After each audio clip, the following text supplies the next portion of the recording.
And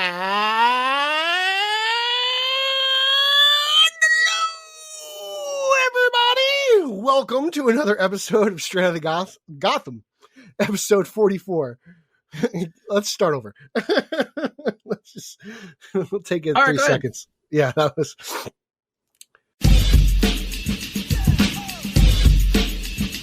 Straight Outta Gotham, a crazy podcast about DC, with your host E-Rock and PD. When we speak up, get your geeks up, cause you know you about to get geeked up. So sit back, relax, and get comfy. Lose your mind like Solomon Grundy, and listen to a show that won't be forgotten. Coming straight out of Gotham. And hello, everybody out in the DC universe. Welcome to another episode of Straight Outta Gotham, episode 44, Reggie Jackson. We are a fandom pop culture podcast and a proud member of the Batman Podcast Network, hosted by Batman on Film. Make sure you check out all the other great shows on the network by heading over to batmanpodcastnetwork.com. I highly recommend the Batman Book Club, hosted by Terrence. I am your host from the other side of the Hudson River, a senior contributor to Batman on Film, and Let's Go's least popular contributor. I am Peter M. Vera. Wow. Today we are recording on June 28th, 2021, and as always, we have a great show for you today. But before we get into the good stuff, I would like to remind you, all of our faithful listeners, that if you take the time to rate and review our show on iTunes and Apple Podcasts, and we read your review on air, we will send you a special prize pack. Now, let me introduce you to my partner in crime, the 28-time Blue Point Diner oyster-eating champion, the Big Clam himself. Ladies and gentlemen, a fellow Batman on Film contributor, Eric Holzman. Thank you, Pete, for that rousing introduction. I appreciate it. Oh, man. So oysters, yeah, it's kind of a tough thing to do. They're kind of slimy and gross. So, like, is it like amount of oysters you can eat in a certain time, or like, is it just, I don't know. How does this oyster eating contest go? Yeah, it's tiered, and then you have to try with different. There's different. Are they pre-shucked? Do you have to shuck them yourself? No, you don't have to shuck them. Okay. They're but you have to each round you try different sauces with it, and then some butter, and then, okay. Each round has something else to add to it, and for a while there, I didn't eat oysters, but it was let's just say it could be worse than the hot dog eating contest. What happens to your body afterwards could be worse than what happens with when you hear about what the hot dog eating contest Interesting. Which is coming up next weekend, by the way. It's 4th of July, so are you telling us you've entered? No, I'm not entering. You're taking this year off? Those guys could do their thing. I'm not. Well, the national one in Coney Island, that's too much for me. I could never do that. That's not my thing. I mean, what do you mean? You've been doing this stuff your whole life? Are you a wussy? No, not that one. That one is just, I don't know. I'm too old now anyway. Really? Too old. That didn't stop Jordan. He came back. Yeah. Remember he played for the Wiz? Not when he was 44. He was, he still had that jumper. I was 40. I'm 44. Like the show, the number of the show. You are. You're Reggie Jackson. Yes. So no, but that's oyster. Like I said, you could only imagine. I mean, I saw you put away the crawfish at Bautista Fest, though. I did see. You should do that, man. You should enter in some kind of crawfish. Oh, dude, I was so hammered. You were eating those. You were eating those things like they were gold. Oh, I could peel a crawfish and eat it and suck the head like it's nobody's business. Yeah, That's were doing. A drop. You were doing work. I'll say that. You were doing work. I love it. They were spicy. I'll make a drop out of that. I could definitely make a drop out of that. I'm gonna have to do that and have it on the show. I'll add it to my list of sound. You're gonna be the fanboy Eddie Schizzeri. And then I'll just drop it every once in a while. I'm doing that. So you gave me an idea. So. Some producer you are. You just got to do these things. Tell them. No. You just gave me the idea. I wasn't thinking, and then you said drop. I'm like, that's a good idea. It would be a good one. So, we're gonna do that. We're gonna do that. Yes, we are. I'm gonna create a job for you. So, what else is going on, man? How you been? It's trying to stay cool. Yeah, man. It's like we're in a beginning of a heat wave, right? It's supposed to be this hot till Wednesday, Thursday-ish. I think so. Something like that. Which probably means like next week it'll be like in the 60s, right? And it'll Well, probably snow. Well, I saw on the news that 4th of July is only supposed to be a high of 80. So that's at least comfortable. We're not going to be melting. Interesting. Yeah. I don't know.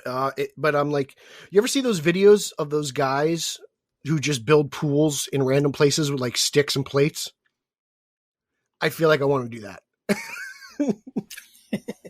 like I could save some money doing that, and I get a workout, and probably by August, I don't. Whatever. Right now, yeah. Right now, if you have a way of cooling off, especially the large portion of the country, the Midwest. I mean, not the Midwest. The upper Northwest is in a heat wave that, and they're not used to it. Like a lot of places in Washington State and Seattle and stuff, they don't even have air conditioning. What? So, yeah. How could you not have air conditioning? Because it never gets that hot up there. That's so insane. they have it now. Wow. They need it now. So obviously some people do have it, but they need it. So I thought air conditioning just came standard. I thought it was like anti-lock brakes. No.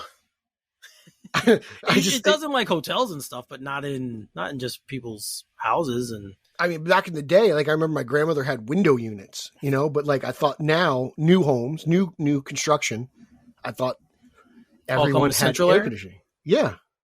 I have a window unit. I don't have central air in the house. Well, I guess you have an older home then. Yeah. Yeah. Well, that makes sense. To me, that makes sense. But you still have a window unit. But I was it all depends. Yeah, I'm not crazy. Yeah, that's what I'm saying. Like, how do you not have... It gets like Bermuda hot here in the summer. Well, you live on an island. You know how hot it is. Yeah, you live on an island. And you live near, coast. So, yeah. Yeah, it gets really hot. The greatest island in the world. I don't know about all that. I mean, if you look at, statistically speaking, if you check out... Shut up. If you check out like Twitter graphs, like Zaddies make, Long Island is more popular than Puerto Rico, Dominican Republic, Hawaii, Australia. Let's say Australia's an island. What about New Zealand? Long Island's way on top of it. Rhode Island isn't even an island. Yeah, well, there you go. So they forfeit their status. Yeah. Are they a peninsula? Is Rhode Island? No, because New Jersey technically is a state. Peninsula. It's on the coast, but it's not. It's not an island at all. I don't know how it got its name.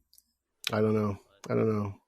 It's insignificant. Now I think, is New Jersey the second biggest peninsula in the country? It's not, though. It doesn't stick out enough into water. Florida's a peninsula. I believe technically it is a peninsula. See, you guys are doing social studies class now. Here we're talking about... Take that. Look at that. we're for all the kids. Weather and geography. Yep. For all the zaddy graphs. Yes. For all the kids that are off from school, we're trying to keep them educated. So this is what our job is. Keep Batman and educated. Books. Yes. Yeah. Speaking of that, I'm wearing my Ryan Lauer provided Batman Book Club shirt today. I heard you got a couple compliments on the shirt today. Yeah. It was the mask first, and then they saw the shirt, and it started conversation. So did they ask you what the Batman Book Club was, or did they just... Okay, so it was a whole thing there. Yeah, they saw the mask, and then they looked down, and they saw... I have the image of him looking at in the library. Yeah. So, and then it has the bat symbol in the window in the picture. So they saw that next and like, oh, what is this? And I said, a friend of mine has a podcast, and this is his podcast. And so hopefully I told them where to find it. Hopefully Lauer gets a couple more listeners, and I told him about our show too. So hopefully we get a couple more listeners. Oh man, have we reached a milestone? I don't know. I saw the. Let's do a live check. Yes. Let's do a live check. I'll check because only one can check at a time with Podbean. We only have the one account. That's true. Let's see here. Let's go to home. Where's my dashboard? Should be the first thing. We did it. How many? We did it. We're at 10,000. Exactly? Yeah. 10,000. 10K. It just says 10K. Yeah, we did it. Wow. All right. So there you have it, guys. In 43 episodes. Yes. It's 10,000. So in a live this is breaking news live here on the podcast. You guys won't hear it live, but we're live. It's delayed. Yes. So we want to thank all of you, obviously, all of you guys who have downloaded our show. No, we appreciate it. I don't know why you guys listen to us. Been listening to us for a little over a year now. Mm-hmm. Is this season 2? Yeah. Well, I started season 2 at the year mark. So yes, it's nice. Season 2. So yeah, so we are in 43 shows. That's pretty damn impressive, I think. So I think that's good. Yeah, we're doing something right. We're either stupid enough that you guys keep listening to us. Well, who's stupid? Us, or you're enjoying what we bring you, and I hope it's a little of both. Sometimes stupid could be funny, so I hope it works out in my case. I hope it's a little bit of both when it comes to. But thank you guys again for helping us reach 10,000. We couldn't do this without you, literally. Yeah, definitely. That's the show is only. It takes possible. some shows 100 shows to get to 10,000. Yeah. So to do it in 40 something is pretty cool. I know, a little over a year. That's pretty good. That's dope. That's pretty good. So once again, thank all of you for helping us, for getting us to 10,000, not for helping us, for getting us to 10,000. Yeah. And hopefully we can do 10,000 more downloads and surpass that and keep going. There's a lot of stuff going to be happening, as we know now, that especially in theaters with movies, now that, COVID's kind of better, things are better, and we're moving towards a full opening society with movie theaters and everything. So all parks are 100%. Yep. So hopefully we'll have more of that content, and Pete will bring you more the comic stuff we discussed. Pete obviously will help you guys out there, break things down for you there. So we do enjoy doing the show. I know lately we haven't been as frequent, but it just gives you more time to anticipate what we're doing next. I mean, I'm enjoying summer. That's all. Exactly. So it just gives you a little more time. So since we last spoke, Pete, there's been a few things that have happened. Mm-hmm, mm-hmm. So let's get right to it. Let's get cracking. So I'm fired up. Ready to go. Bust rhymes. Let's go. So I want to start with a story that was on Slash Film, that I saw on Slash Film. And I didn't even know this was happening. So when I read this, I'm like, oh, wow, that's pretty cool. And I'm glad the outcome is the outcome, though. So Universal apparently approached Steven Spielberg about doing a Jaws reboot. And he, of course, said no, which I'm super happy about, because there are certain movies they should just not remake. And that's as perfect a movie to me as we have. So yeah, I'm glad he said no. But do you think that this area, like sharks, I know we have Shark Week, obviously, but do you think a movie with sharks like this, we should be start doing those kinds of things again? Not like the Meg. You have. You've had the Meg. I think Deep Blue Sea with Blake Lively is absolutely amazing. Even the accordion crush at the end, which is just ridiculous. But the movie's brilliant. Shark movies people love sharks. And stuff like, and what's it called? Everyone loved the megalodon in Jurassic World. That little cameo it had. Right. So giant fish things are cool. I mean, everyone loved them in Aquaman, right? I'm sure there was a shark in Aquaman at the end battle. So I'm just glad that, first of all, I'm shocked they asked. I really am. Yeah. I mean, I can't believe they even did it. I figure you would just think they would just go and do it. But I mean, Spielberg's got the BDE. So he just kind of just laid out and was like, no. And I just give him credit for just saying outright no. I don't know. It's funny. I feel like somebody maybe Nolan one day would be like, I don't care. It's not my movie. I already made my movie, but it's like Spielberg's like, no, you're not ruining my movie. Right. So yeah, I think he kind of feels as well. But obviously Jaws has 2 sequels that he wasn't involved with. It's funny. I really do love Jaws too. So, but that's it. Everything else after that, no. Well, he said he would have done it, but he had a horrible time being on the water when he shot Jaws, so he just couldn't go through that again. He wasn't going to go through that. They had a lot of problems with Bruce, which I believe was the name of the shark. And it didn't really work. I think that's that's the reason why the shark it makes that is only in so much of the movie, is because I couldn't film it. He just the animatronic shark just didn't work. Yep. And he said that he would never remake any of his films anyway. Didn't he make like Bicentennial Man? Can we remake that? Well, he's made a ton of movies, and he's made some bad ones, like Ready Player One. A lot of people didn't like. I didn't see that. Would you argue that he's the greatest director of all time? He's one of. I mean, it's hard not to put him in that category. Just off the top of my head, I just like hear like Jaws and E.T. and it's like Indiana Jones. Yeah. I mean, he's been involved with. But then again, like a lot of people don't like Curse of the Skull. You know, like it's just, right. He's had like clunkers, but I feel like his hits are. I don't know. Well, so the thing with him too is he's done a bunch of different kinds of films. Like he doesn't just stick in one genre of film. He's done like a Jaws, which is considered now a horror film, and he's done Schindler's List, and he's done like that's another one, yeah, right. Like all these great films that Steven Spielberg has done. You can't just pigeonhole him and say, oh, he just does this. Which I think is what makes him one of the best, if not the best. You can make an argument that he is the best that we've ever had. There's so many of them, and it's, as we know, it's a subjective topic. But you know, for my money in my lifetime, he's made a ton of films that I love. So yeah, like you can't doubt that. I mean, he was even involved. I mean, well, they made money. They weren't the greatest films, but he was the executive producer of like Transformers films and. Like he's even been a part of those kinds of movies where he may not have directed it, but he's been attached to it. So that's called collecting checks. Yeah. Yes. I know he had a little bit, he was a little bit involved in the very first Transformers film. I know he was. I think he's at least an EP on all of them. Yeah, he is on all of them. But in that film, I remember he had a hand in the story that they wrote for it. So where'd he go? What happened? That one's great. That's one of my favorites. Yeah, it is. Of those films, it's the best one. And but it's still like one of my favorite movies. Okay. I think it's so good.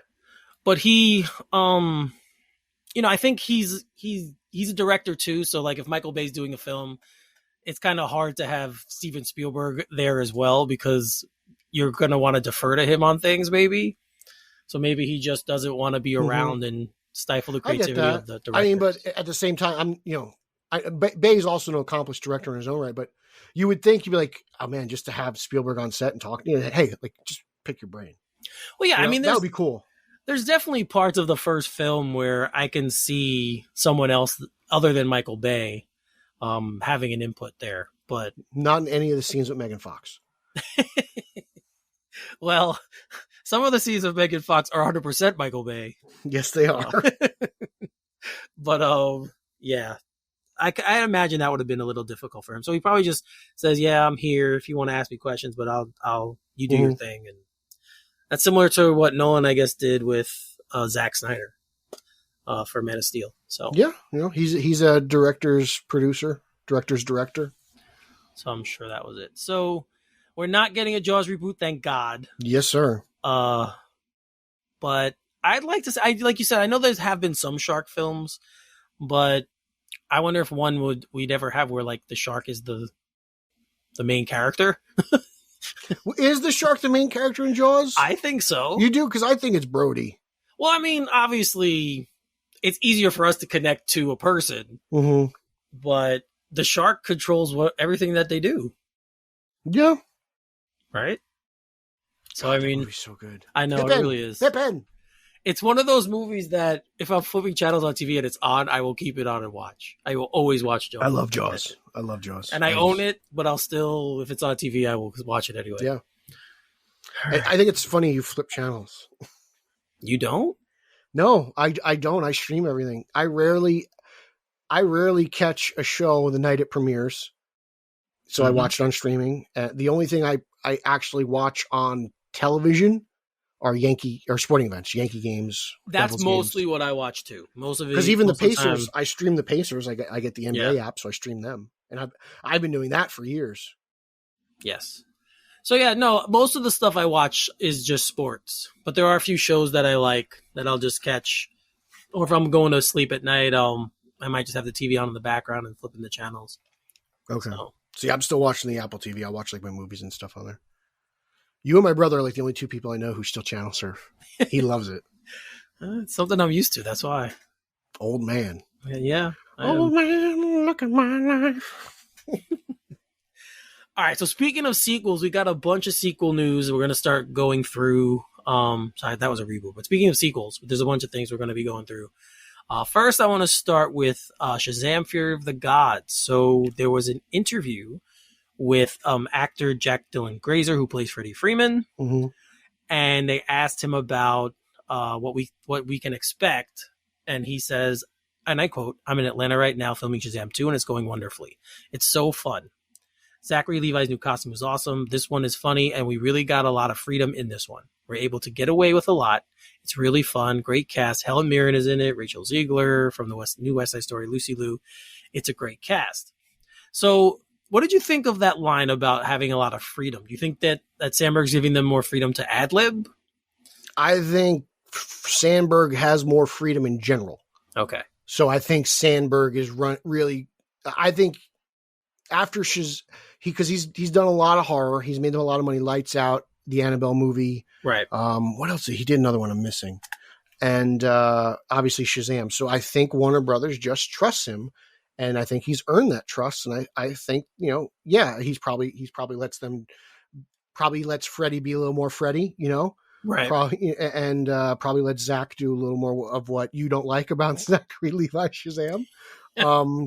So yeah, I just think it's confidence from the studio and their director based on his previous films and his resume. And I think that's it. Yeah. I mean, I guess it would be kind of intimidating even for someone who's accomplished like Sandberg to have like Helen Mirren on the set and her come over to you and say, "Yeah, I'd like to try this." And him like, "Well, no, you're not going to do that." He doesn't seem like that. I know, but I'm saying like there seems to be, from what he's saying, there seems to be a lot of collaboration, and it's not just, they're not basing things off the script alone. Mm-hmm. And with comedy, you kind of have to allow for that. Because as we know, as fans of comedies, it's your reaction is what makes you laugh. Like it's not, the reaction to what it is the person's doing, that's where the comedy lies. So I think that's what I took from this, that they just have a little bit more freedom to do the things that they want to do, and that they're just kind of improvising more than they did on the first film. So he's got 3 films to his directing credit, and they've all been hits for Warner Brothers. Lights Out, Annabelle Creation, and Shazam. So I just think they believe in their guy. I think I think that's it. They just trust him. Yeah, that's probably true.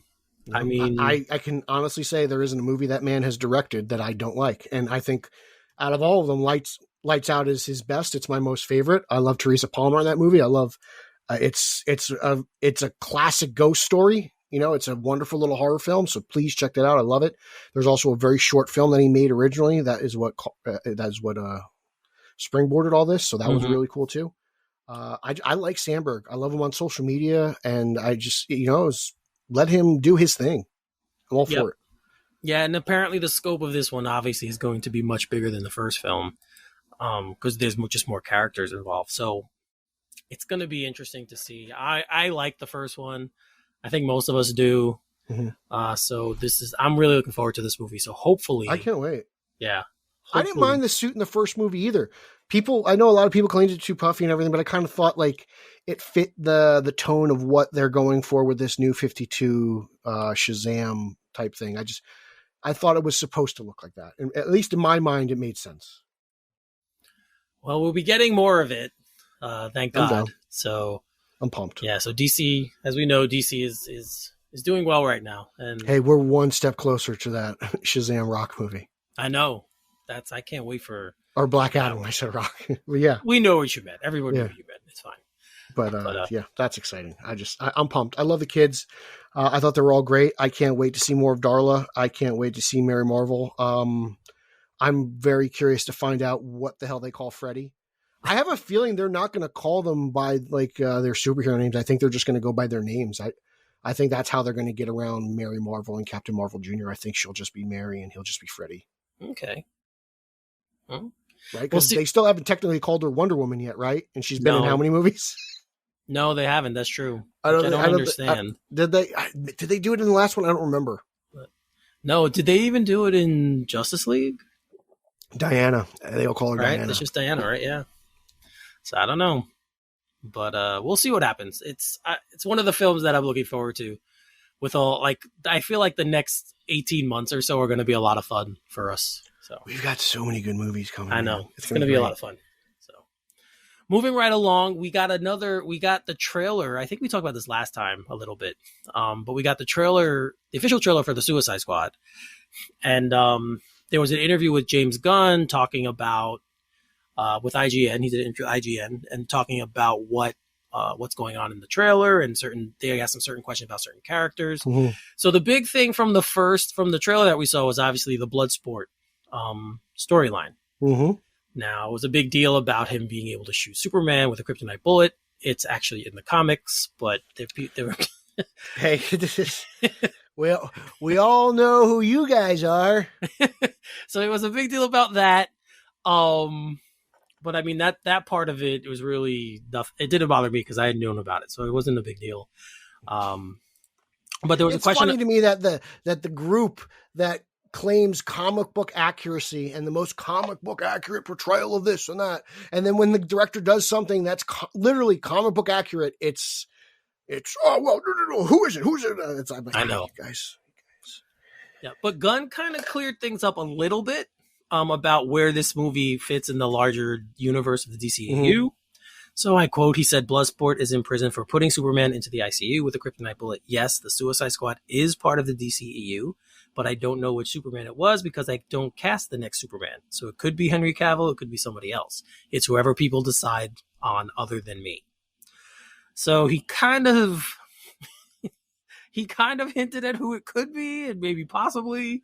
But he's really just saying it depends on who they cast as Superman. I mean, you're talking about events that happened off screen, right, with a character that this director has nothing to do with, exactly, other than a name drop. Right. Shut up, all of you. Yep. So, and it kind of goes into he goes into more of the backstory about who Bloodsport is. He says he has this ability to pull weaponry out of thin air, which... That's interesting. I think it would be cool really to see, but he says that in this film, they do it that his costume has all these different gadgets, and that's how he transforms them into weapons. So he's a transformer. So I don't know. When I saw this trailer, the second trailer, and then I read these words by Gunn, and it still made me feel like Bloodsport originally was Deadshot, right? And there were the rumors that Idris was replacing Will, and then they backed down on it. And I think it's great because dude, if you can get Idris and Will together in a Suicide Squad 3, that's huge. Yeah. I mean, they're two of my favorite action stars. Yeah, I'm a sucker for anything Will Smith. Right. So, like, I will go see a Will Smith movie, no questions asked. And I went to go see The Pursuit of Happiness, and I bawled tears, That movie just gets you in the feels. It definitely does. And he's brilliant, and. And then seeing him in Deadshot, and I remember, is he going to big Willie style this movie? And he didn't. And he aced it. And I want to see more of that character. I fell in love with that version of Deadshot. So I'm glad that there's a possibility that character can return and he wasn't recast.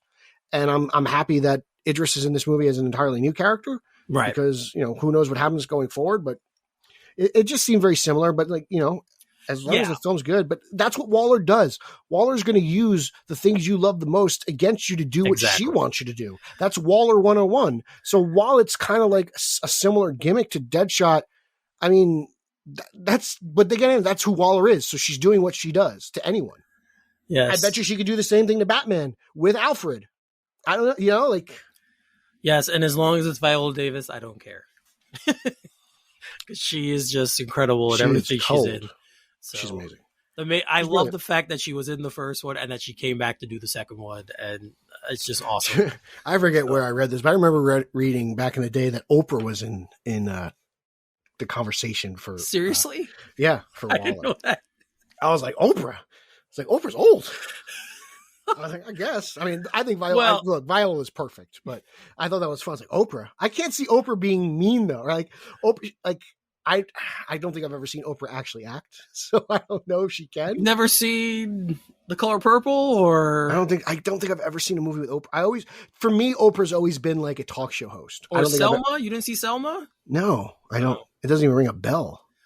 Well, those are two movies I know she was in. So if you want to see Oprah acting, my biggest memory of Oprah was she's like, and everybody gets a Sega Dreamcast, and everyone gets Sega Dreamcast. Yeah, when she was doing her under the giveaways. seat. Yeah. Yes. You get a Dreamcast, and you get a Dreamcast. I was like, this is I'm showing my age because we're talking about Sega Dreamcast. Yeah. But no, she did it with cars and trips, and she was doing it all that stuff. So like for me, Oprah was always a talk show host. So I was like, Oprah? Well, yeah, that's what she's mostly known for, yes, as a talk show host. But she has acted in some well-known, famous movies. I'll check it out. So yeah, check those out. Oh, wasn't she in that musical movie with Beyonce? No, she wasn't in Dreamgirls. Oh, I thought she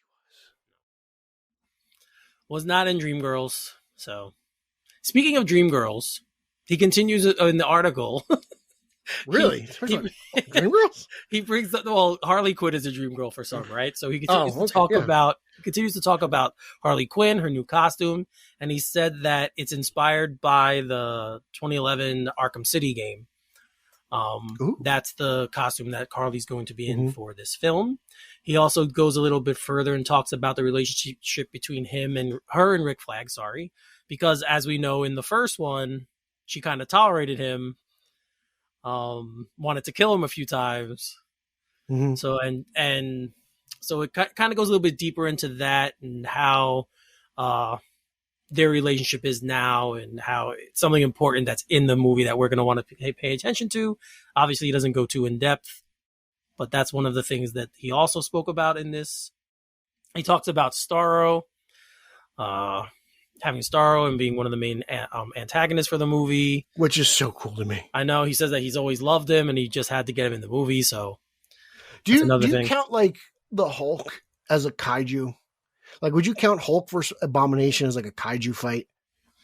I guess it could be. They're not that big. They're kind of, No, they're not like supersized monsters, but. So I'm like, wait, is this like the first time we're getting like a kaiju in a superhero in a comic book movie? Yeah. Could be. It's cool. It's cool to me. So. Yeah. So this article, guys, is very good. It's on IGN. It's Gunn talking about the Suicide Squad. If you haven't read it yet, go check it out. He talks about King Shark and Weasel and how the importance of Ratcatcher's role in this movie and how important she is and how she's kind of the heart of the film. Which is so interesting.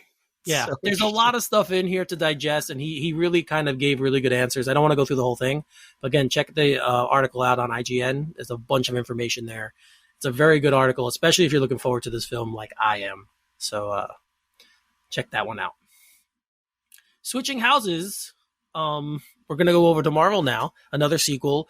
As we all know, Doctor Strange 2 is coming out and is being directed by none other than Spider-Man Sam Raimi. Yeah, baby. Yeah, so we have that coming out. And there's been a lot of talk about, like, Raimi has a horror background, what they're going to do with this film. And apparently this film is going to be heavier into the horror genre than the first one. Now, the first one has a little elements of it, obviously. Scott Derrickson, he also has the horror background. So they brought in Raimi to do this, and Michael Waldron as well, who is also the writer of Loki, the head writer of Loki. So he's also involved in Doctor Strange 2. So I know the big thing about everyone's looking forward to now with this is, okay, since WandaVision, what's Scarlet Witch's role going to be? Because she's in this. And there's a lot of stuff going around that they're setting up the multiverse for the MCU. So a lot of that.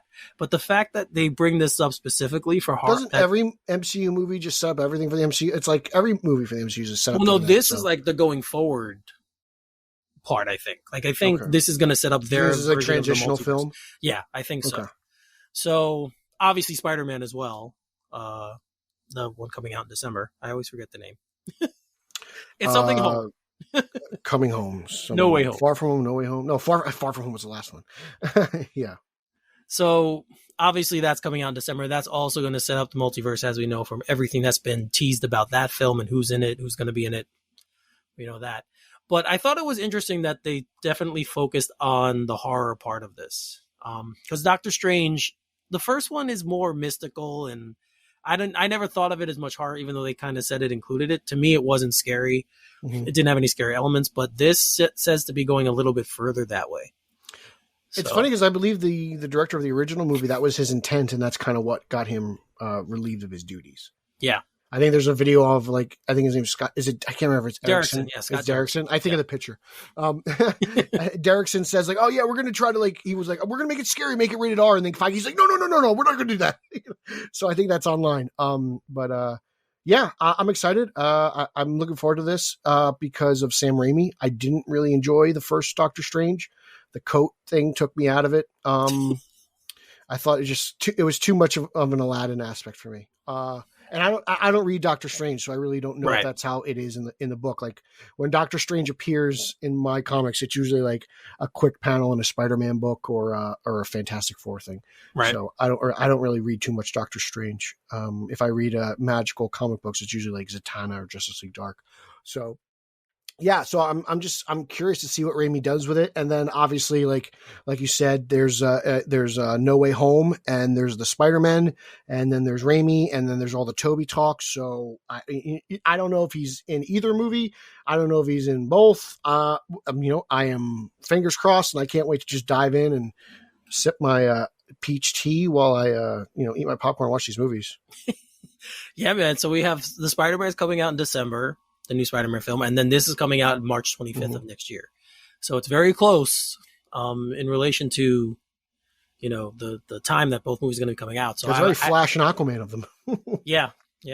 So I'm sure there's going to be definitely stuff in the Spider-Man movie that's going to impact, obviously, what happens in Doctor Strange. But it's cool that it's going to be a little bit darker.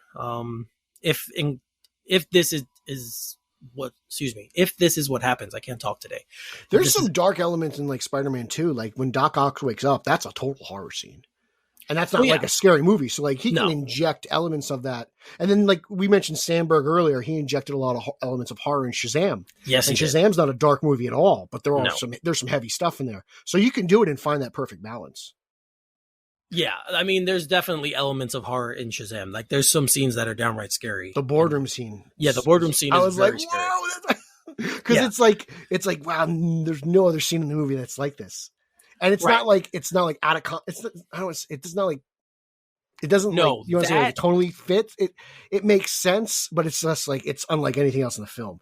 Yeah, that scene is very much Sandberg saying, hey, I'm good at this horror stuff, and throwing it into the film, because everything else in that movie doesn't have anything like that. So that part is very much shows you how dark the character is, which was excellent. Like, that's one of my favorite parts of the film. Savannah's crazy. So we're going to be getting a little bit of that in the MCU, and the MCU is not known for having those kinds of things. So this could be one of those movies. And that's what's really great about it too, is like you get it. Is Raimi probably the highest profile director they've ever hired? Would you say? I'm trying to think. He's up there. Like, would you say Whedon's probably number one? Well, Whedon was more known. Mm-hmm. Favreau was a big one too, but I don't know if he's as big as he is now. But that kind of made him bigger. Mm-hmm. I think that was one thing that made him bigger. He was kind of an actor. It could be, man. You're right. I think he might be the most. Because they don't really hire high profile guys. No, I mean, Kenneth Branagh did Thor. I forget the guy who did Thor 2, but obviously, if I'm not remembering off the top of my head, it wasn't Patty Jenkins. No, it was not Patty Jenkins. No. I don't think Taika's. I don't think Taika's bigger than Raimi. Maybe Taika. Taika might be. You think he's bigger than Raimi? Yeah, because of the recent, like the stuff he's done recently. I think maybe Taika the more maybe like the hotter guy, right? Right. Like the sexier pick at the moment. But I think you look at resumes, I think Raimi's still right. I mean, if you're talking about comic book films, like those I'm talking about director, like a director I agree with you, himself. I'm saying, even if you're just staying within the genre, like his Spider-Man films were like, they kind of set the standard at the time. So yeah. Right. So like you have him from just the comic book genre. Mm-hmm. Yeah. He very well might be the most well-known director they've hired. That's why that's why this hiring him gets me interested, because it seems like the most un-MCU thing they've ever done. Wait, Coogler. I'd say Coogler. Bigger than Raimi? Coogler's a new director. Yeah, but he did maybe by the end of his career. He did Creed. Like, he's done movies. He's hot. He's great. Yeah, I guess I'm kind of getting confused, or maybe I'm not looking at the same way you are. But You're I'm right. looking like all time. Like when Yeah, Coogler's okay. career's over, no doubt, I think he could be, or like the end, he could Right. totally be up there. But there are different points of their career. Coogler's starting, Raimi's kind of like at the tail end. Yeah, you're probably right. So yes, if you're looking at credentials, yes, I Yeah. would give you that. That's why I'd like, Definitely. again, horror director, huge, biggest name they've ever hired. He's not starting a franchise. He's coming into a franchise. It seems very un MCU to me. And that's why I'm like, cool. You guys got my interest. Cause like you guys are trying stuff and I'm very critical of the MCU sometimes. So like when they do stuff like this, it gets my juices going. Yeah, no, Busta Rhymes. it's the perfect title for him. So I'm glad that he's doing this. It's the perfect character. And he loves that stuff. He loves, like that era of Doctor Strange. I guarantee you, he loves and adores. So like that, I think it's actually going to be fantastic. Not that Derrickson didn't. He totally could be a Strange fan. I don't know, but just knowing Raimi, I feel like that, like those Ditka comics, had such an impact on him. So and again, the fact that Waldron's involved as well, and he's involved with Loki, and I'm interested to see what's going to happen now at the end of Loki, if it's going to tie into this. It's Ditko. I said Ditka. I was thinking Mike. I was thinking of the Carusos. I just had Chicago in my head. I've been talking to Zeddy all day. It's all right. Ditka's a legend, so you could bring him up. It's fine. And not in New Orleans. No, that's true. Not in New Orleans. But he's a legend in Chicago, so.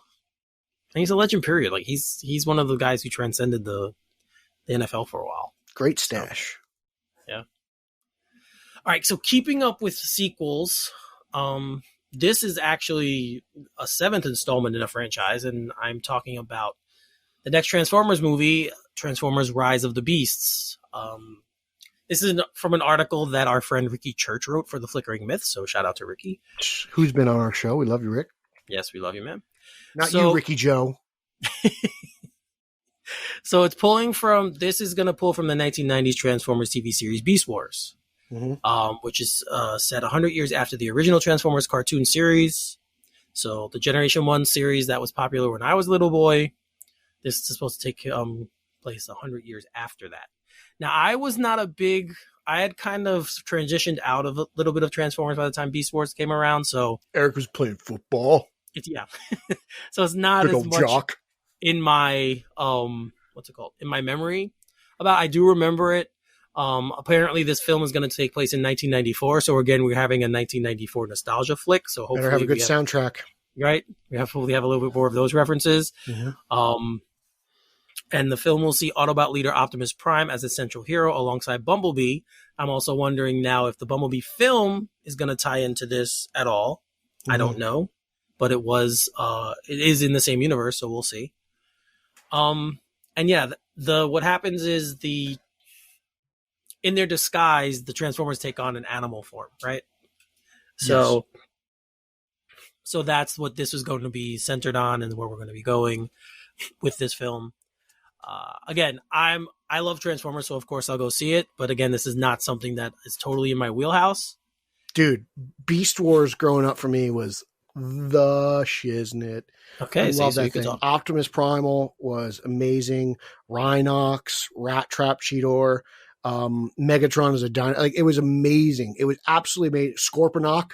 Like, I know he even popped up in a Bayformer movie, but still, like, I loved it, and I think you will too. I honestly, like, I think you should, whatever streaming service you have, just buy it. Just buy season 1. I guarantee you're going to really enjoy it. Not really the season that happened afterwards, where they went back to Cybertron. I didn't enjoy that. But Beast Wars on Earth was absolutely phenomenal. And you and Ricky would probably know better than me, but I'm going to say it's probably the second best Transformers content since the G1 era. It's considered that. Most people who are Transformers fans consider the Beast Wars the second best after that film, after that series. And so, I feel like that whole show just gets better as it goes on, as they explore the planet and they find certain things. It just, all right, I'll definitely give it. I mean, like I said, I'm definitely. I think you'll love it, man. I really do. And because it's not like it was all CGI. It was kind of like groundbreaking at the time. It just looks cool. It looks really cool. Well, Optimus Prime was just in Batwoman, right? Yes, he was. Luke Fox. I like this season, but man, did they really muffed it on that helmet. That poor guy. He looks just like Optimus Prime. He also kind of looked like the what's it called? The Arkham Knight from the game. Yeah, okay. I could see it if he had like a totally blue face shield. Yeah, but But it did. It was the first thing when I saw the picture. I was like, wow, he really looks like Optimus Prime. How did nobody in costume? And also, it makes me really why don't these like shows hire Sean Reeves?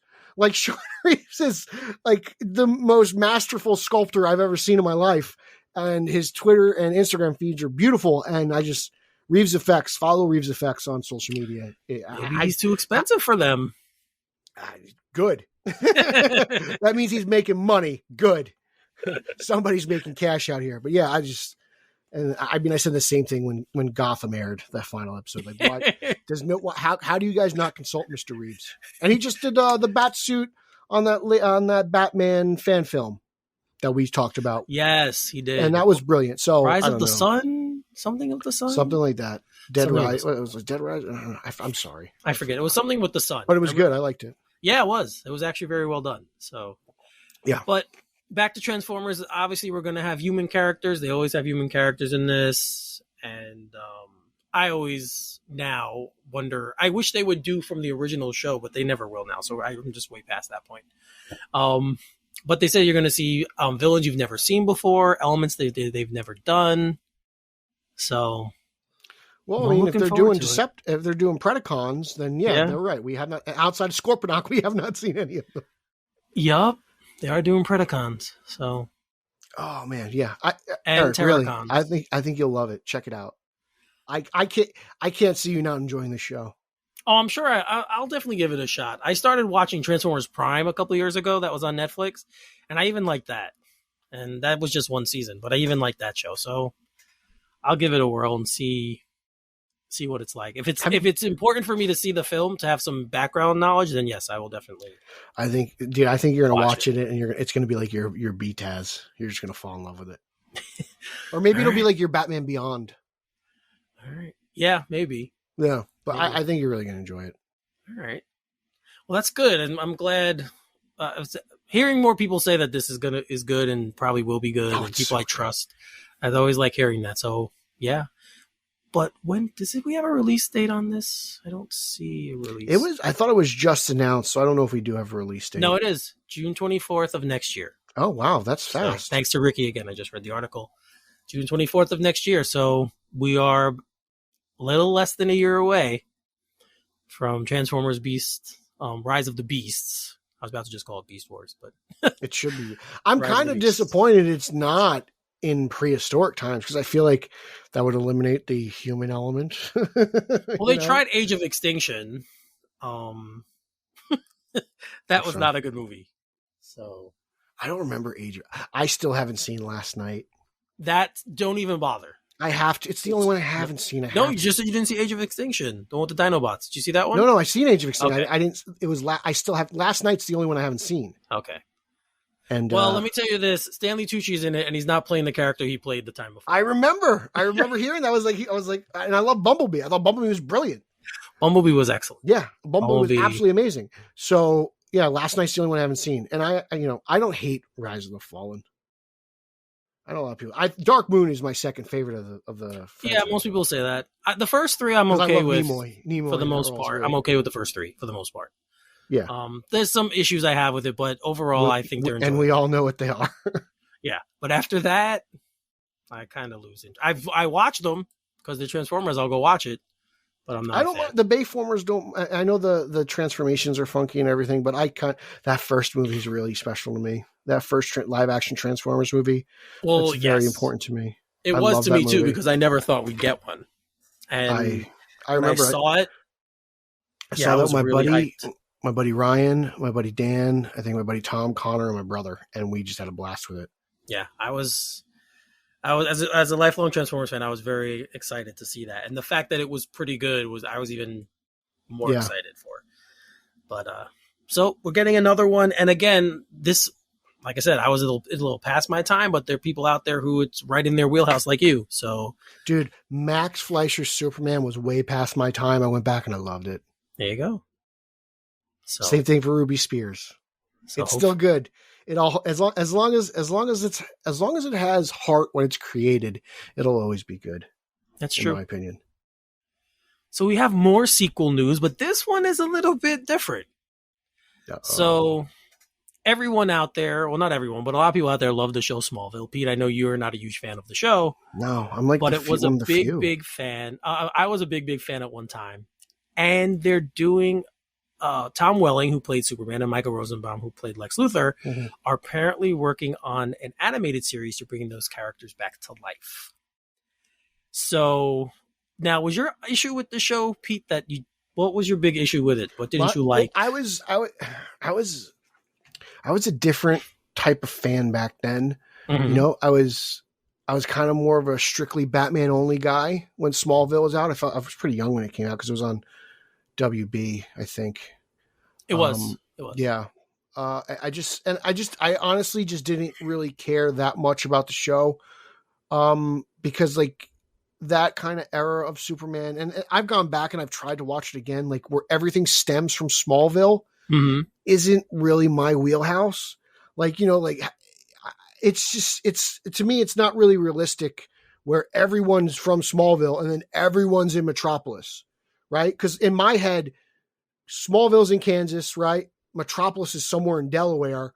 Like, how are all these people moving between the two cities? You know, like it just, it seems a little funky to me. And I kind of prefer the Byrne reincarnation of Lex, where he's just this big city mogul and all that stuff. And Clark is just a small town. I feel like it creates a better dynamic. And that's just my personal taste. And I know a lot of people love it. The legend that is Jordan Valdez. Smallville was his life. Yes. And no one loved that show more than him. And he's I don't have no idea where that guy is, but he's the reason why I rewatched the show, because he was just like, I don't know. He makes Zeddy look depressed, you know. That dude was crazy. So I just didn't dig it, and like it's like everyone's just wearing a variant of a leather vest, so it just looks weird. But I thought Doomsday looked cool. They did Doomsday. I thought he looked good. I liked the first, I want to say 3 seasons. About it's like 10 seasons long. Yeah, it's a long, and then I kind of just lost interest in it. But I thought that, like, we've had obviously multiple Superman shows on TV, and I remember watching it thinking, well, this is better than Lois and Clark. Like, I just remember thinking that. So, I don't know. I do think Rosenbaum is arguably the best Lex that we've had on screen. You can make the case for him being the best. So, I'm a big John Cryer fan. Yeah, I think John Cryer's been excellent too. Yeah. Don't get me wrong. But you can make the argument that Rosenbaum was the best. So I'm interested to see what they're going to do, because I remember I stopped watching the show for a while. Then I did watch the finale because I wanted to see him fly, or them do the flying sequence with him. So I'll definitely give this a shot, and I hope it's well done, and I hope the fans of the show, who are huge fans of the show, if they do this anime series, I hope that they love it, because that's who really it's made for. But I do think it's good, especially since we got a little bit of Welling as Clark Kent in the Crisis crossover. I do think the timing is right. That kind of put it out there that he's still around somewhere. And now that they're talking about doing this, him and Rosenbaum were talking about doing it, I think it's actually pretty cool. So I will give it a shot if they do this. Because Eric called me out the other day because I haven't watched all of Arrow. So I clearly don't like the CW because I don't watch Arrow at all. That's not what I said. Yeah, it was. I didn't say I didn't like it. He's like, I don't know how much of a CW fan you are. Right. I got started with the CW with Flash. So what was that, like Arrow season 2? Right. You said you were a CW stan. I am. I love the CW. Dude, who preaches more about Supergirl and Batwoman than me? You're right. I was just messing with you. That's all. I know you were. You and your margaritas. Oh, yeah. The margaritas. But you know me. I got feisty fingers. The margaritas were flowing, man. Whew, but man. It's like, I have to I gotta catch up on Arrow, because I just do. At this point, I've watched the entire CW universe. I have to watch Arrow. I've got to watch Legends. I don't watch Legends. I'm sorry. There's too much stuff out anymore. I can't do this. I have a hard enough time catching up every, watching these 4-hour binges of all these shows. So it's difficult to catch up. So I have to do that. And then but those are accessible on Netflix and CW Seed and stuff. I don't have a Hulu account, so I can't get Smallville. And according to Philip and Terrence from the Batman Book Club, it's only on Hulu. So I'm going to have to borrow. I'm going to borrow somebody's Hulu account. I have a Hulu account. Share it with me. And then I will binge watch Smallville and before the show to, just refresh the memory for the sequel. So that's my plan. Yeah, you can see Allison Mack before she became part of that crazy cult. And yeah, was she part of like a sex cult or something? Something like that, yeah. There's a show on HBO about it. It's a docuseries, if you want to check it out, about that cult. That's crazy. Yeah, it is. It's a crazy. It's like the chick from Boy Meets World who ended up being a porn star. What was her name? It wasn't Danielle Fishel. Maitland Ward. Oh, that's right. Yes, the little girl. She was the cosplayer who popped up. Oh my God! Did she's just popping up on my feed naked everywhere, and I'm at work. I'm like, I can't see this. Who is this person? And then when you find out, who she was, you're like, but she was so little. I was like, oh my God. What happened to you? Yeah, she's not little anymore. Let's just put it that way. Oh. She is not little anymore. She is all grown up. And I'm not going to go any further than that. Stop talking. So moving right along, there was an article in THR about the current streaming sensation that's been going on, obviously, since the pandemic. And in the wake of Army of the Dead cinema run,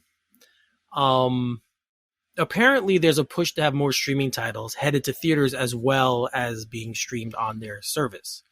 So as we saw with Army of the Dead, we know that Cinemark had it out, I think, for 2 weeks. It wasn't long, but yeah.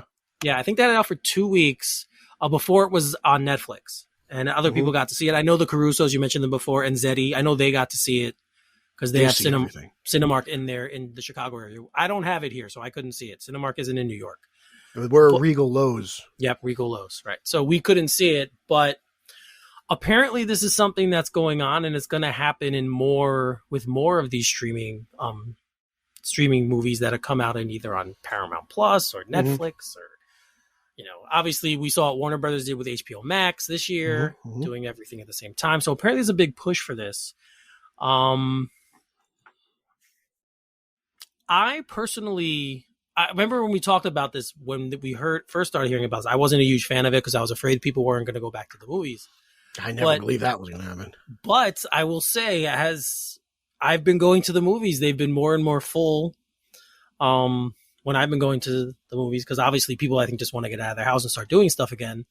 And the movies is kind of an easy way to do that. So yeah, I never thought anyone was going to ditch the movie experience just because, I know how many people truly love going to the movies, myself and us included. To me, there's no better way to see a movie, but obviously with the current situation at hand, it was the only option we had was to stay at home. But if they want to do this, I think this is a great idea. I will gladly, give a 2-week period or something like that, check out a movie before it hits streaming.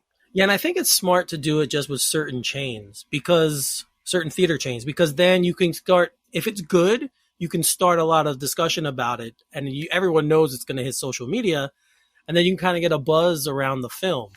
I know we were talking about In the Heights in our group, and how it hasn't done as well as people thought, and whatever your case may be, if you don't like musicals, obviously you're not going to go see it. It's no big deal. But I actually think that this is a case where having it on HBO Max hurt it. I think having a movie like this, a musical like that, on HBO Max actually hurt the box office, because musicals aren't always a huge draw, and it might be something in passing that people just decide, okay, I'm going to watch this.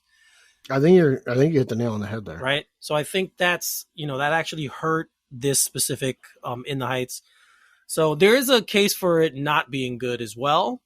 So that's why I said, if you just stick it like this was Cinemark for Army of the Dead, it was the one theater chain and that was it. And they got to see it. And then word of mouth was put out that way. I think if they stick to that kind of a model, that this can be very beneficial for both platforms, whether you're going to the theater or you're going to stay home stream.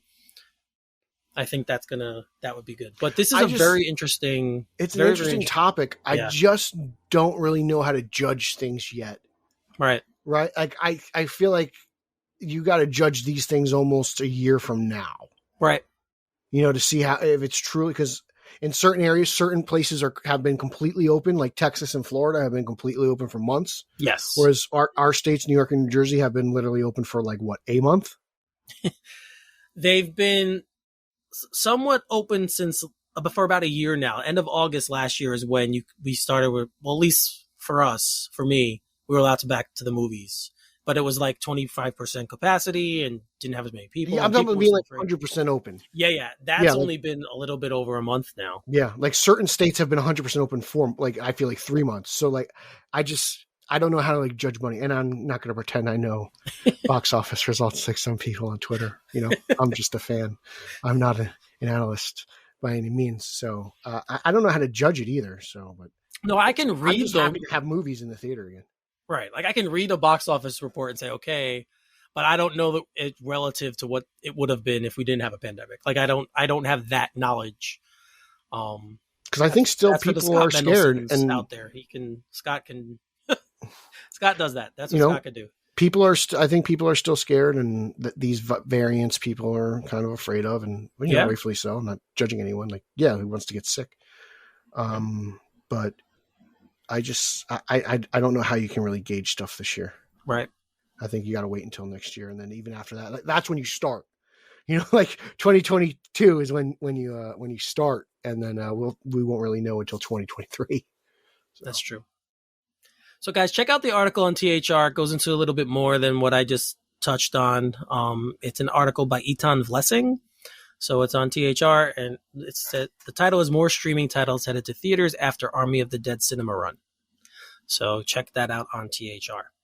So we've also had a couple of trailers come out. Oh, wait, really quickly. We said that word wrong. It's theater. Oh, my fault. Theater. I'm not from the South, so I say theater. Well, theater around these parts. Pew, pew. Yes, theater. Okay, the theater. That's it. Okay, that's it. Thank you. All right, so we got a couple of trailers that came out. 2 for movies, 1 for a show. 1 that was just a teaser, but we'll start with the Halloween Kills trailer because Pete, you're a big horror fan. I'm a horror fan, so to me, I'm gonna go first because I don't know, like I'm kind of over it. What? Like I think I'm not over it. I've lived through Busta Rhymes' backflip kick and Rob Zombie's Halloween too. No, I want more. I guess those stains are still deep embedded in my head. Well, no, I'm just like, I like Busta Rhymes has gotten a lot of references tonight. He really has. It's strange. I liked the previous Halloween movie. I did. I thought it was pretty good. Yeah, I do. Yeah, I'm with you. But this one, they're kind of making him now like a Freddy Krueger type, where the more he kills, they're saying, I got more of a Jason Voorhees. The more of the essence of evil he gets, or something like that. They were kind of trying to explaining it. And I was sitting there, and I'm like, well, that's Freddy with the souls. Like he gets their soul, and like I was just putting that together in there. Yeah. This one looks extremely brutal, and I mean, I've only seen how long was the trailer? 2 minutes. Yeah, 2 minutes. This one looks extremely brutal. So I've never seen this many people get killed in a trailer before. Right? That's what I said. Which makes me want. I was like, does anyone live? I know.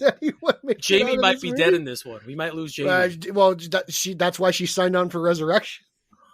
That's why she died. She's like, you better kill me. I'm tired of making these movies. And then she came back. So, money talks, like we all know. No, I really liked Halloween 2018. Yeah. I can't figure out if I like it more than H2O or not.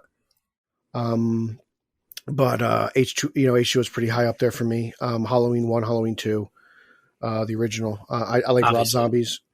But Halloween, the new Halloween was really great. I can't believe that Kenny McBride is making these movies. Right? Me neither. It's great because it just shows like versatility in Hollywood. Like, and I love that. We were talking about Spielberg and doing all his genre hopping before, and like to see Kenny Powers make a Halloween movie is really badass. And like that, I'm just, hey man, bravo. Like, don't let anyone typecast you, and just go on and do your thing. Like, do something you're passionate about. And clearly he has a passion and a will for this franchise, because I think just based on this trailer, I think he's nailed it. I think that first movie he did was brilliant, and I can't wait to see. And it's a trilogy, so I wonder what the hell they're going to do. We haven't seen the end, so clearly the movie ends on a cliffhanger of some sort, because always does. It's always who knows what the third one does, but we know from the beginning, we knew this was a trilogy, and I'm excited to see where this goes, because I remember, I was like, man, that first one ended so perfectly. And you were getting Freddy vibes. I was getting Jason vibes, because after, let's say, part 4, Jason becomes a little more supernatural, and that's kind of the vibes. Like he just seemed more super, go living through the fire and all this and that, and just how he killed that in this, and how he killed that fireman with that saw. Mm-hmm. And I was like, this is what I wanted to see in Army of the Dead. Somebody used that saw. Exactly. And got teased that they never used it. Yeah. So I can't wait. I'm sold. I can't wait to see this thing. This was one of the movies that really was a gut punch for me because of the pandemic, because I was so hyped. And my buddy Andy's the same way. Like, as much as I liked Wonder Woman 84, the anticipation for this particular film coming off the last one was so high for me. Well, then the title's perfect, because if you're watching the trailer, Kills. That's all he does. Yes, that is all he does. Which is all he does. But it's just, it's the most violent trailer I've ever watched in my life. I cannot. Yes. I was like, what does the red band trailer look like? Was that a green band? I don't remember. But I was like, oh man, that thing must be X-rated. Off the top of my head, I can't think of one this visceral and bloody, and I can't off the top of my head. And so I have a lot of respect for firemen. So watching those guys perish was really painful for me. Like, those guys are really brave. They are not equipped to deal with the little old lady, the little black lady. He just puts the fluorescent light. And they showed it too. I know. Oh my god. So it makes me wonder though: is this going to be over the top? Well, because there's a certain element of Halloween. Even in those first 2 movies, where it's not about brutality, it's about scaring you. It's about really being frightened, and that's where the music element comes along. And somewhere along the lines, slasher films in general became real, true slasher films, and they were just killing teenagers left and right just to do it. They just became kill count movies, right? And I have a little bit of concern, but then again, I know the pride and the passion that Kenny Powers, Mr. McBride has. Kenny McBride, yes. Yeah. So I'm just I think he's going to do a really good job, but it is just a slight concern. Everyone has concerns going into these things. Right. That's the one. I wasn't concerned about the Yankees, and now I'm getting kicked in my ass. Well, that is the one thing in this that I was watching. I'm like, yeah, it's gory, but is it going to be scary? We don't know. I don't scare easily, so something that scares me might not scare someone else, and things that scare other people might not scare me. So I hope it's got a little bit of the scare element to it, because I think that's missing in a lot of horror films that we have right now. So I hope it has some of that. But I definitely, like I said, it was so bloody and gory. I just wasn't expecting it. If you do a quick Google search, Carpenter raves about it, which also gives me a lot of confidence. Hearing Carpenter talk about, because when what's his name? When Rob Zombie was doing it, it was always he always took the high road and said, it's his movie. He's going to do it his way. I fully support him. Carpenter was he was really he was the anti-Spielberg. Spielberg said no, and Carpenter's like, yeah, man, take it, go for it. It's your thing. I did mine. I have it. He was content with what he did, and no one can ruin what he did. And he was fine with that. Whereas I feel like Spielberg was no one's touching this. Right. But to hear Carpenter just talk about how confident he is in the movie and how much he loved it, that also speaks volumes. But then again, James Cameron said the same thing about Terminator Genesis. Well, let's hope that this is good, because like we said, it definitely has the blood factor. If you're into bloody stuff, gory stuff, guys, this movie is definitely. What do you think the kill count's going to be in that movie? Oh, I don't know. Because it was at between 20 this and the Suicide Squad. It was 20 in the trailer. Yes, it was at least 5 or 6 in the trailer that we saw. 5 or 6 in that fireman scene alone. All those firemen perished. That's true. Like, how many firemen are on a truck? That's true. That's like 10 guys. But you don't see them. They're all out there. Like, they do a shot of the firemen. No, they do. You're right. They do that. That's true. And I would assume none of them make it out.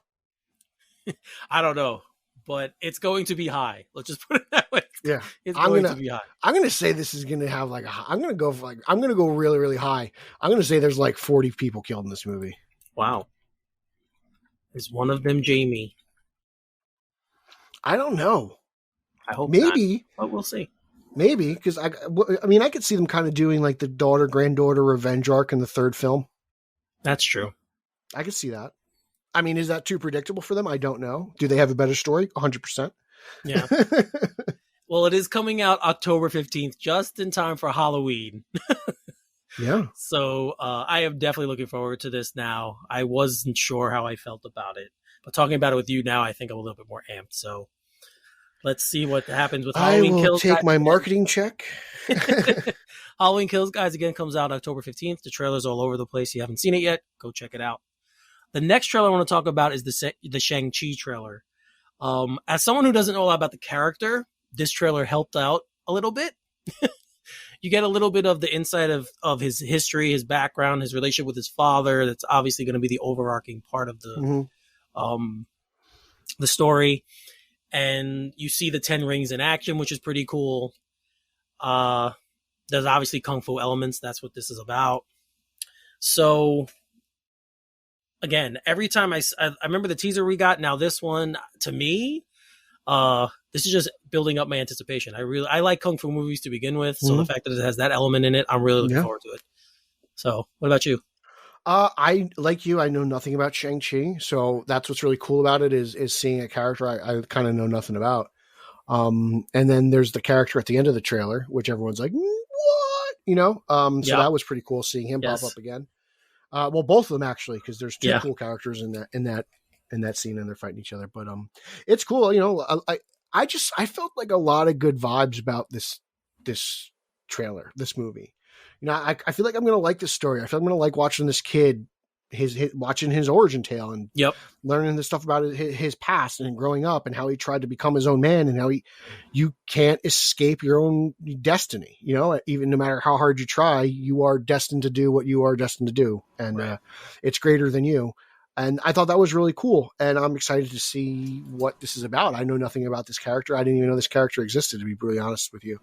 And I read a lot of comic books, so I think that's cool. And I give the MCU a lot of credit to go for a character like this who is really, really, you know, obscure, I think. Yeah, no, it's not one of their more well-known characters, that's for sure. And it's an ambitious effort, I think. But again, I think it's weird. We're getting this. I mean, who knows better than Feige? I know. To be honest. We're getting Shang-Chi. We're getting Snake Eyes. Like, we're getting. It seems to be like a return to there's that show called I'm Warrior. Still weary about Snake Eyes. I don't trust Snake Eyes. It's a G.I. Joe movie. I saw when I saw what movie did I just see? I'm losing my mind. Oh, when I saw Fast 9, they had the trailer for Snake Eyes on the big screen, and it was a little bit better. Yeah, on the big screen, seeing that. Do you ever see Snake Eyes' face in the cartoon? No, that's the part that's of what the I don't story like. That people are kind of upset about. I should never see that guy's face. What are you going to do? You can't do a movie about him with him wearing this mask the whole time. I wish they would. I mean, I guess The Mandalorian says you can, because like for most of the first season. Yeah, dude, Darth Vader. Yep, him too. You don't see it till Return of the Jedi when he's dying. Mm-hmm. So yeah, I mean, there's definitely... I think that's definitely a big hang up for a lot of true Transformers. I mean, G.I. Joe fans. Mm-hmm. For me, I'm going to give it a shot. I did grow up watching G.I. Joe, but I want to give this a shot. I think the story is cool. It definitely has Storm Shadow in it too. You got to give it a shot, man. Yeah, I'm definitely going to give it a shot and see what's going on. Just because I'm so curious to see what they do with that character. There's such a huge, like this is where I was going, is there's such a huge kung fu like element out there in pop culture right now, because you have this movie, you have Shang-Chi. I feel like kung fu's always been hard for Warrior Hollywood. is on HBO Max. If you haven't watched it, it's from the writings of Bruce Lee. They did a show called Warrior. Excellent show. So there's a lot of that going on now, and it's kind of cool. It was big when I was a kid. kung fu for a while, and then it kind of tailed off, and now it's kind of coming back. Everything's cyclical, as we know. So Shang-Chi just adds to that, and the fact that it's in the Marvel universe, people are going to go watch it. So that's brand recognition. Like, they've earned that. Yep. So, but and at the same point, they kind of have to do this because they've killed off Iron Man, Captain America's MIA, right? Like those characters are unavailable, so they've got to introduce us to new guys. Like, the MCU's not stopping. They've got so you've got a lot of characters in there. It's time to utilize, and don't get me wrong, like, but there's still, Spider-Man's brought in, Fantastic Four, so there's still got some heavy hitters coming. Yep. And we'll see what happens. And Black Panther I think Black Panther is kind of similar to this, whereas, like, it's not about T'Challa, right? Obviously, because of events. Yeah. And it's going to be about, while they were very popular in their first film, just kind of more obscure characters. Yeah, I'm looking forward to that film too, but this one specifically because I really don't know anything about him. Mm-hmm. So I'm going in completely blind. Everyone's like, "Oh, you should start reading." I'm like, "No, I want to go in completely blind. That way I can't say, well, he just had a new series come out. I think he's on like issue 2." And I don't want to say that. I don't want to go in and be like, "Well, the comic was different." Like that's why I never read the Harry Potter books. When have you never what? Really? I never read the Harry Potter books. Ever. Still not now. Because I was like, I'm just going to go watch the movies because I don't want to say, well, the book was better. You don't want to reread them? You don't want to read them at all? I have no desire to read them, no. That's cool. I have no desire to read them or watch them. They're worth watching. I'll say that. I tried. I can't get into it. If you get past the first one, because the little British accents are annoying with kids, but if you get past that one, it's not my thing. It's cool. It's a pretty cool thing. I can't get into it. Cool universe to be a part of. All right, so let's end with the Titans teaser trailer that we got. Titans Season 3. A reminder, everyone, I will be covering Titans Season 3 for Batman on Film. So I will be writing a review on Batman on Film for that. He's back. It's coming in August, as we know. So what did you think of the trailer? I'm watching it right now. It was okay. I'm very curious in how this plays out. I just am. I want, like, are we going to see a Joker? Like, they tease one. Yeah. So I'm very curious. And then, like, I'm very cautious because I didn't expect to like this Jason Todd Robin so much. Mm-hmm. But, like, I always knew he'd have to die. But because of where Batman is in this universe, it's going to be a lot different than what I'm kind of used to. Right. So while the Death in the Family is a very dated title, I do enjoy it a lot for what it is and what it kind of transcends Batman in a way. Right. I always felt that Jason's death was always more important than his life for the Batman mythology.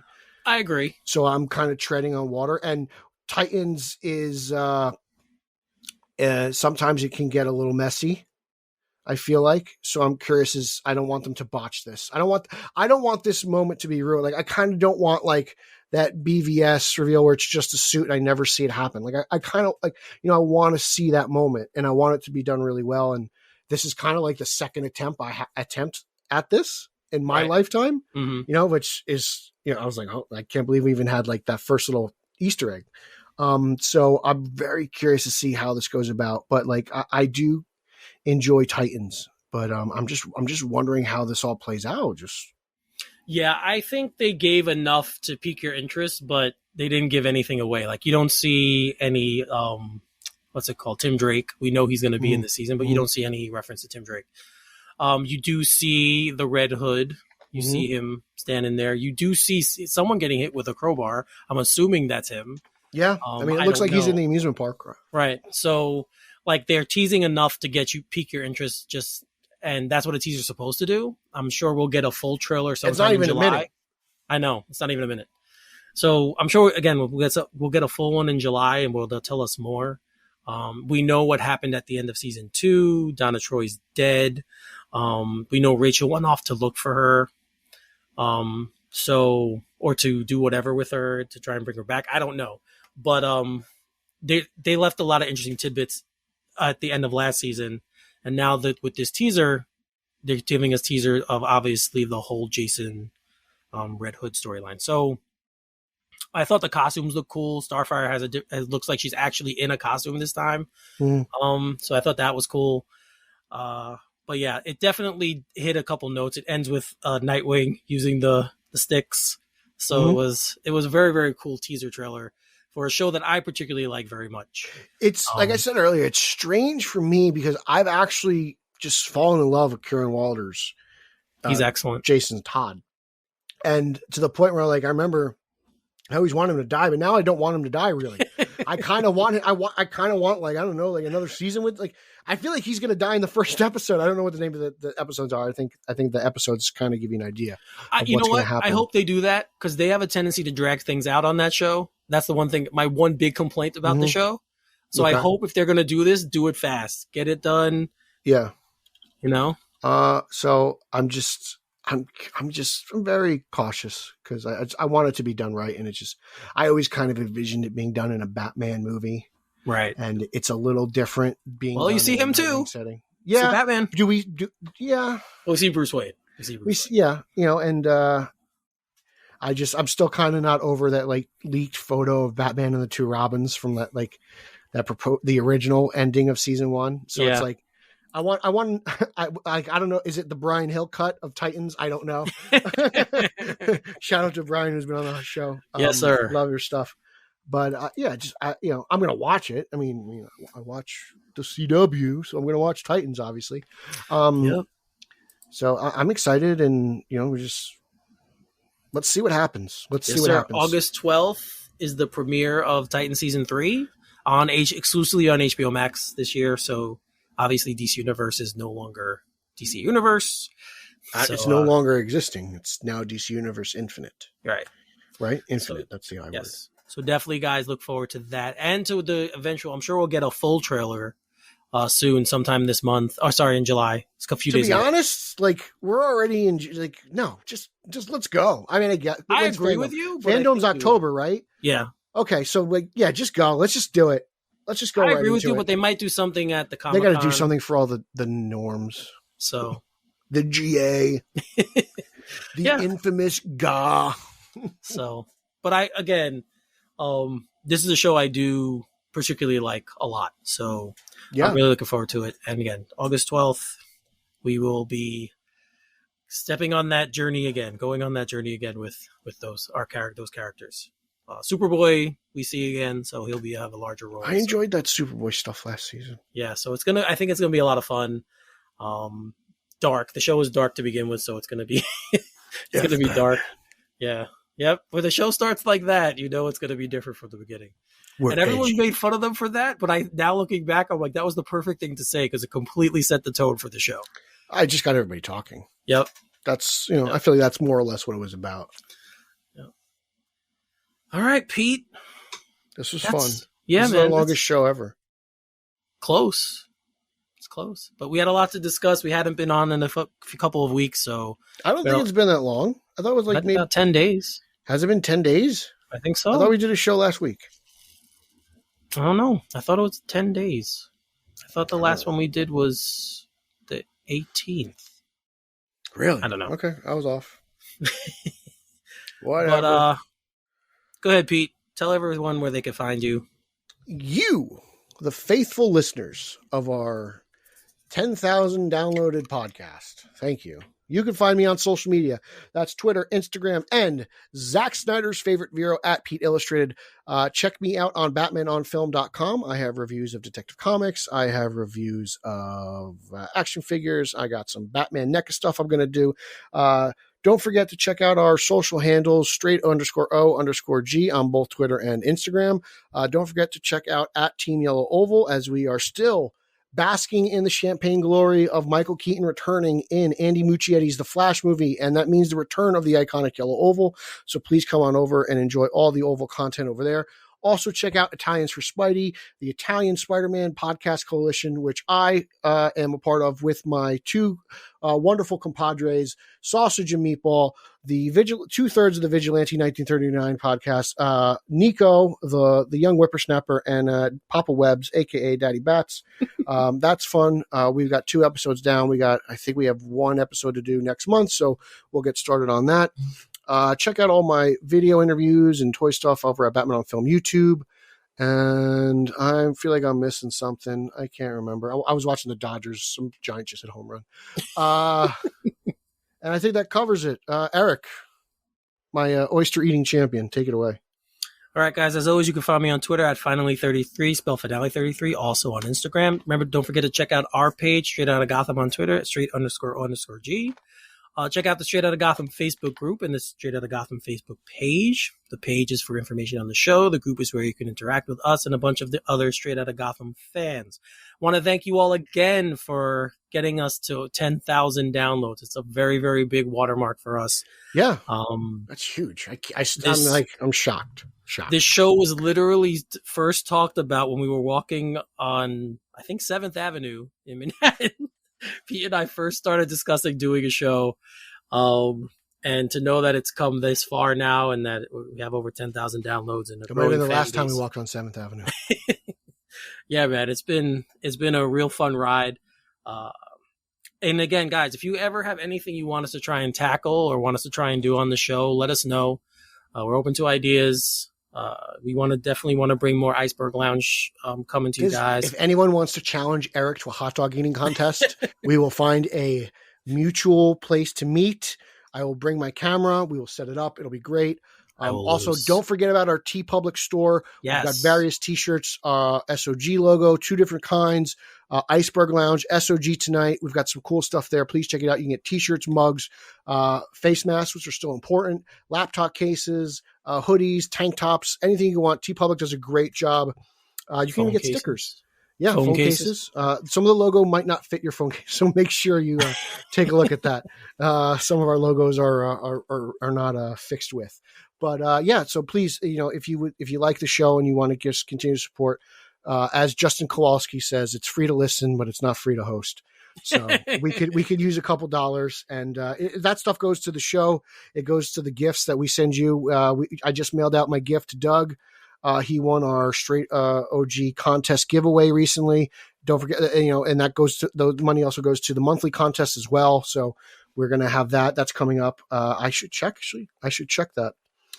Soon. We're reaching the end of June, so we'll have our giveaway soon for the month of June. That means July's starting up. So one contest ends, one begins, and the prizes just flow out of the Kendall Park post office.